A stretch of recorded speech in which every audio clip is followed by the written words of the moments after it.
Hello दोस्तों, history with Anand sir मेरे इस यूट्यूब चैनल पर आप लोगों का स्वागत है। हम लोग प्राचीन भारतीय इतिहास को देख रहे हैं और उसके अंतर्गत हम लोग हड़प्पा संस्कृति पर चर्चा कर रहे हैं। हड़प्पा संस्कृति के आज के इस अंक में हम लोग हड़प्पाई समाज के बारे में बात करेंगे। हड़प्पाई समाज को जो है सो समझने का प्रयास करेंगे कि किस प्रकार की सामाजिक संरचना सिंधु घाटी सभ्यता में मौजूद थी। ठीक है, अब एक चीज आप ध्यान रखिएगा कि सिंधु घाटी सभ्यता के बारे में जो कुछ भी हम लोग जानते हैं वो पुरातात्विक खुदाइयों पर आधारित हमारा इंफॉर्मेशन है। मतलब कि चूंकि यह आधे ऐतिहासिक काल की सभ्यता थी, लिपि तो ज्ञात है लेकिन उसको हम लोग पढ़ नहीं पाए हैं, इसीलिए खुदाई में जो भी सामग्रियां हम लोगों को प्राप्त हुई हैं उसी के आधार पर इतिहासकारों के द्वारा एक निष्कर्ष दिया गया है। ठीक है, तो सिंधु घाटी सभ्यता की अगर अर्थव्यवस्था के बारे में हम लोग बात करते हैं, समाज के बारे में बात करते हैं, धर्म के बारे में बात करते हैं, कला के बारे में बात करते हैं, तो ये सारा कुछ जो है वो पुरातात्विक सामग्रियों पर ही आधारित इंफॉर्मेशन है। ठीक है, अब देखिए सिंधु घाटी सभ्यता का समाज किस प्रकार का रहा होगा, तो यहाँ पर ध्यान आपको रखना है कि सिंधु घाटी सभ्यता के स्थलों की जो खुदाइयाँ हुई हैं, है ना, या जो की जा रही हैं, तो मुख्य रूप से नगरीय स्थलों की, है ना, हड़प्पा, मोहनजोदड़ो, लोथल, राखीगढ़ी, कालीबंगा, ये सब कुछ बड़े नगर थे जिनकी खुदाइयाँ की गई हैं, जिनकी खुदाई की गई है। बहुत सारी सामग्री हम लोगों को जो है सो यहाँ से प्राप्त हुई है। तो जो भी सामाजिक संरचना के बारे में जो निष्कर्ष है, तो मुख्य रूप से क्या है कि नगरीय समाज के बारे में हमारे पास जानकारी ज़्यादा है ना, बनिस्पत ग्रामीण समाज के। मतलब कि सिंधु घाटी सभ्यता की ग्रामीण संरचना किस प्रकार की रही होगी, गांव का समाज किस प्रकार का रहा होगा, ये हम लोग 9 के बराबर जानते हैं। इसके बारे में हमारे पास इंफॉर्मेशन बहुत ही कम है, 9 के बराबर है। लेकिन नगरीय सामाजिक संरचना के बारे में हम लोग जानते हैं। हम लोग जो है सो इसका अनुमान लगा सकते हैं कि नगरीय समाज जो है वो किस प्रकार का रहा होगा। अब देखिए पूरी सिंधु घाटी सभ्यता की अगर हम लोग बात करें तो एक अनुमान के अनुसार पूरी सभ्यता की जो आबादी रही होगी तो करीब 40 से 50 लाख रही होगी। पूरी सिंधु घाटी सभ्यता की आबादी 40 से 50 लाख रही होगी, ऐसा अनुमान लगाया जाता है। हड़प्पा और मोहनजोदड़ो की संयुक्त आबादी करीब 1.5 लाख के आसपास में रही होगी, उससे ज़्यादा नहीं। 1.5 लाख के लगभग हड़प्पा और मोहनजोदड़ो की संयुक्त आबादी रही होगी। और ग्रामीण जो आबादी थी, ग्रामीण जो जनसंख्या थी, वो एक अनुमान लगाया गया है कि जो नगरीय जो आबादी थी या नगरीय जो जनसंख्या थी, तो उससे ग्रामीण जनसंख्या करीब 15 गुनी जो है सो अधिक रही होगी। ठीक है, अब खुदाई में हम लोग को जो भी चीज़ें प्राप्त हुई हैं उसके आधार पर कुछ प्रमुख बातों को आप सबसे पहले ध्यान में रखिएगा। जैसे कि खुदाई में हम लोगों को 3 मंजिली इमारत भी प्राप्त होता है और 1 कमरे का मकान भी प्राप्त होता है।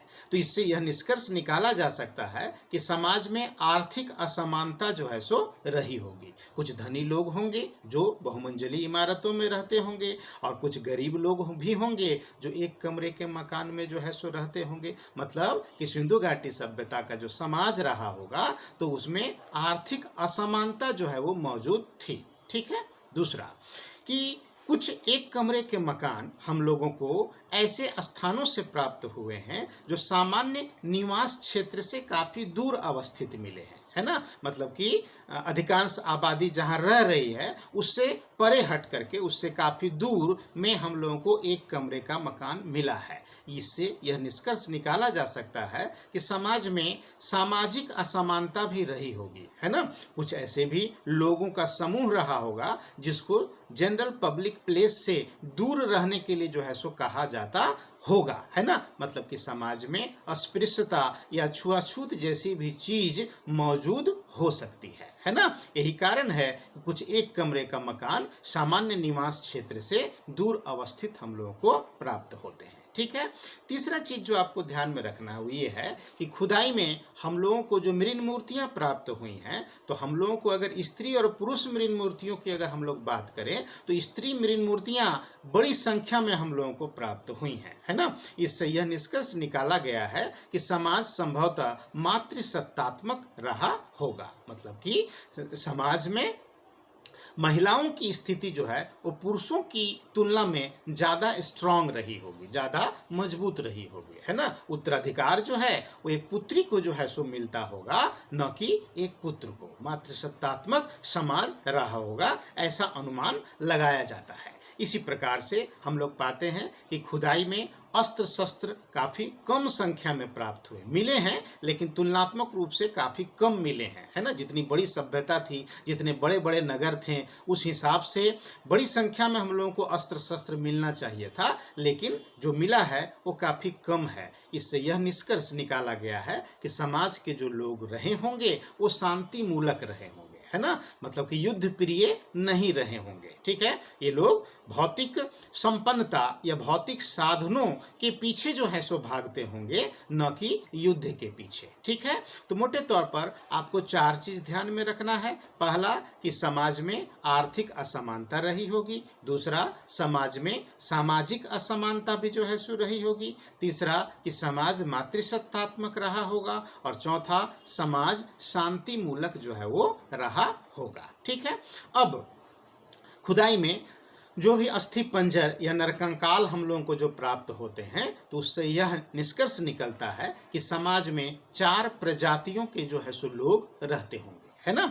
4 प्रजातियों से संबंधित जो है सो नरकंकाल हम लोगों को प्राप्त होते हैं। ये कौन कौन सी 4 प्रजातियां थी सिंधु घाटी सभ्यता में जो निवास करती थी? तो एक तो भूमध्य सागरीय प्रजाति थी, दूसरा प्रोटो ऑस्ट्रोलाइड प्रजाति थी, तीसरा अल्पाइन प्रजाति थी और चौथा मंगोलाइड प्रजाति थी, ठीक है। मतलब इन 4 प्रजातियों के लोग जो हैं वो समाज में, सभ्यता में रहते होंगे, है ना। अब इनमें भी हम लोगों को बड़ी संख्या में जो है नरकंकाल भूमध्य सागरीय प्रजाति के मिलते हैं। तो इससे यह अनुमान लगाया जा सकता है कि समाज में सबसे अधिक भूमध्य सागरीय लोग जो हैं सो रहते होंगे। मतलब कि सबसे अधिक संख्या में भूमध्य सागरीय प्रजाति के लोग जो हैं वो सिंधु घाटी सभ्यता में रहते होंगे, ठीक है।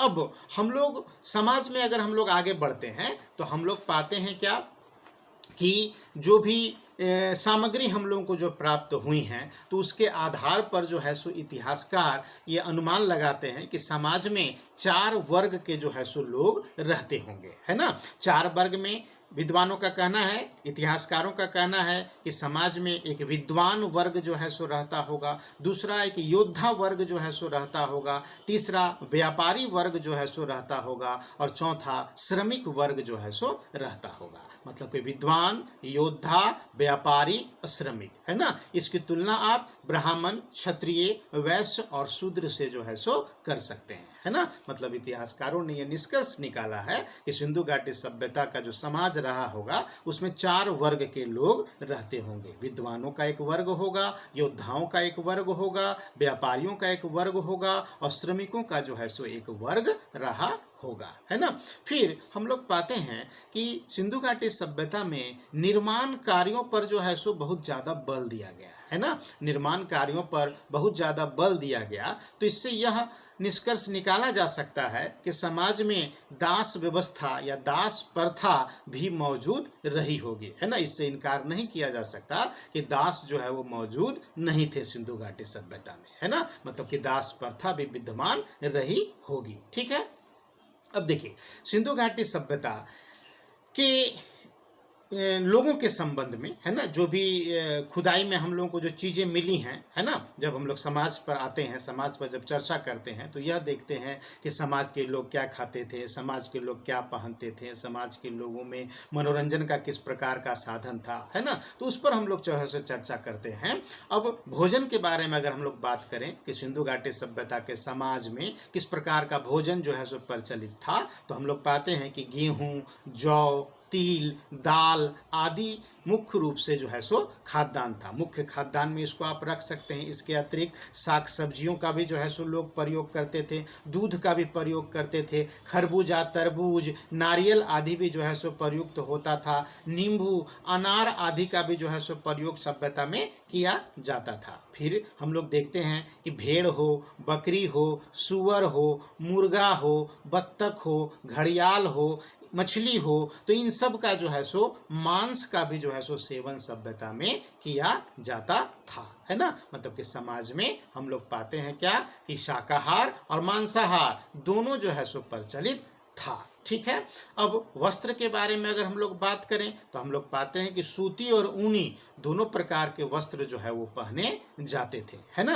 अब वस्त्र जो होते थे वो सिले हुए होते थे। सिले हुए वस्त्रों का जो है सो प्रयोग किया जाता था। जो स्त्रियां समाज में जो मौजूद थीं, है ना, तो उल्लेख मिलता है कि स्त्रियां अपने बालों के श्रृंगार में जो है सो रुचि दिखाती थी और जूड़ा कई प्रकार से जो है सो बांधती थी, क्योंकि मृण मूर्तियां, जो स्त्री मृण मूर्तियां जो बड़ी संख्या में हम लोग को प्राप्त हुई हैं, उनमें बालों की जो केश सज्जा है तो अलग अलग प्रकार की केश सज्जा हम लोगों को जो है सो मिलती है। तो ऐसा प्रतीत होता है कि स्त्रियों में अलग अलग तरह का जूड़ा जो है सो बनाने का जो है सो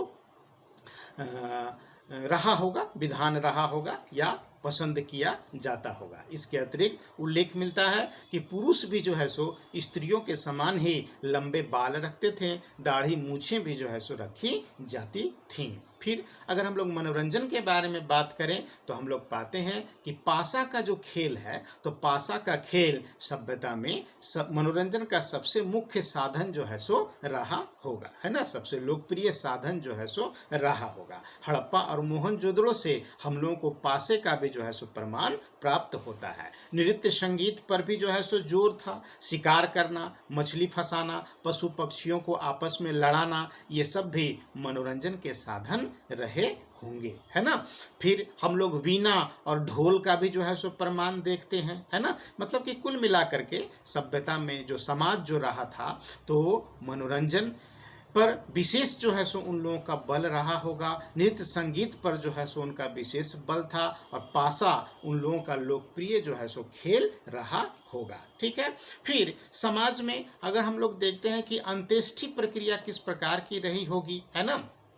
अंत्येष्टि मतलब कि श्राद्ध क्रम, है ना, किस प्रकार का रहा होगा, तो ऐसा अनुमान लगाया जाता है कि 3 प्रकार की अंत्येष्टि जो है सो समाज में प्रचलित थी। एक तो पूर्ण समाधिकरण। पूर्ण समाधिकरण जो है सो समाज में होता था। पूर्ण समाधिकरण का मतलब कि कोई अगर मर जाता था तो उसके बॉडी को जो है सो पूरी तरह से दफना दिया जाता था। इसी को यहाँ हम लोग पूर्ण समाधिकरण कह रहे हैं। ठीक है। दूसरा आंशिक समाधिकरण भी जो है सो प्रचलित था। आंशिक समाधिकरण का मतलब कि कोई अगर मर जाता था तो उसके मृत शरीर को कुछ समय के लिए खुले जगह पर छोड़ दिया जाता था, ताकि पशु पक्षी जो है सो उसका भक्षण कर सके, और बाद में जो अवशेष बच जाता था उसको जो है सो दफना दिया जाता था। तो इसको हम लोग यहाँ आंशिक समाधिकरण जो है सो कह रहे हैं। और तीसरा दाह संस्कार भी होता था, मतलब कि पूरी तरह से जला दिया जाता था बॉडी को, है ना। अब पूर्ण समाधिकरण, आंशिक समाधिकरण और दाह संस्कार तीनों प्रचलित था, लेकिन सबसे अधिक पूर्ण समाधिकरण जो है वो समाज में प्रचलित था। ठीक है। फिर हम लोग पाते हैं कि सुरकोतड़ा आदि से कलश समाधान का भी जो है सो हम लोगों को प्रमाण प्राप्त होता है ना। लोथल से युग्म समाधान का भी जो है सो हम लोगों को प्रमाण प्राप्त होता है ना। लेकिन मोटे तौर पर अगर देखा जाए तो बड़ी संख्या में पूर्ण समाधिकरण ही जो है सो समाज में प्रचलित था। ठीक है। तो इतनी बातें आपको जो है सो मुख्य रूप से समाज के संबंध में जानना चाहिए, है ना। जैसे हम लोग पाते हैं, पहले भी चर्चा कर चुके हैं कि गेहूं और जौ जो है वो मुख्य खाद्यान्न था सभ्यता में, है ना। तो भोजन में गेहूं और जौ का प्रयोग तो होता ही था। इसके अतिरिक्त जिन चीज़ों का उल्लेख हम लोग अभी किए, उन सब चीज़ों को लोग खाने में जो है सो उपयोग में लाते थे।